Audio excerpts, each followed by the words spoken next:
आजची रेसिपी आहे व्हेज दम बिर्याणी। खूप सोप्या पद्धतीने मी सांगणार आहे, जे नवीन आहे, ज्यांनी कधीच केलं नसेल तेही करू शकतात।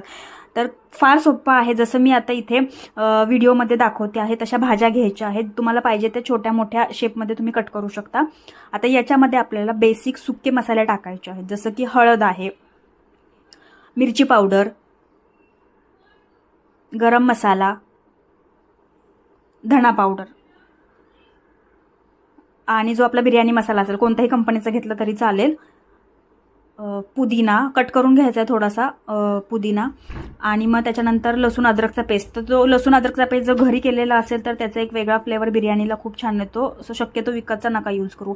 आणि मग दही घेऊन ते व्यवस्थित त्या भाज्यांना लावायचं आहे आणि हे बाजूला ठेवायचं। नंतर एका मिक्सरमध्ये टोमॅटो आणि भाजलेला तळलेला कांदा घेऊन त्याचं एक पेस्ट बनवायची आहे। आणि जे भाज्या होते त्याला हे असं स्मोक द्यायचं आहे, जे नारळाचं वरचं कवच असतं ते थोडंसं जाळून त्याच्यावरती थोडं बटर टाकायचं आणि झाकून ठेवायचं। मस्त स्मोकी फ्लेवर येतो बिर्याणीला।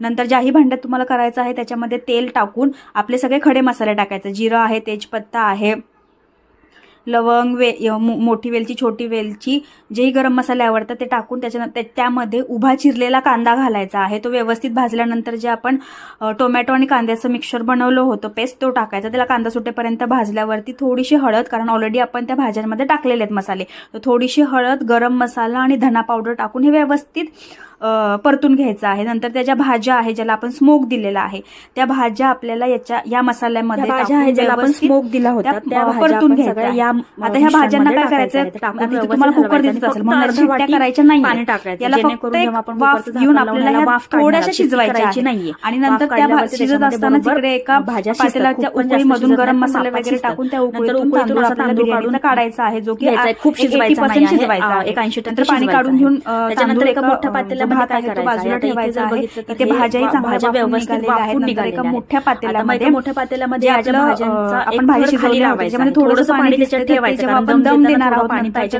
पाणी ऑटोमॅटिक शोषून घेऊन मग याच्यामध्ये राईस आहे तो अजून व्यवस्थित फुलतो। त्याच्यानंतर तळलेला कांदा, तळलेले काजू आहेत, पनीर पण मी तळलेले काजू आहेत घेतलेले आहे, जे पनीर आहे ते मी असं शालो फ्राय केलं होतं तेलावरती आणि ते मध्ये मध्ये टाकलेलं आहे। त्याचे छान टेस्ट, परत भाजीचं लेअरिंग करून असं प्रॉपर लेअर करून ही बिर्याणी तव्यावरती 1 5 ते 10 मिनिटं व्यवस्थित त्याला दम द्यायचा। याच्यामध्ये मी फ्लेवर चांगला येण्यासाठी केसरचं दूध पण टाकलंय, कोणते सगळं कलर नाही आहे। तव्यावरती मस्त त्याला एक ठेवून चांगलं दम बसलेला आहे आणि इथे छान फ्लेवरफुल बिर्याणी होते। खूप मसाले नाही आहेत त्यामुळे मसाले फार कमी आहेत, तेलकट पण नाही आहे।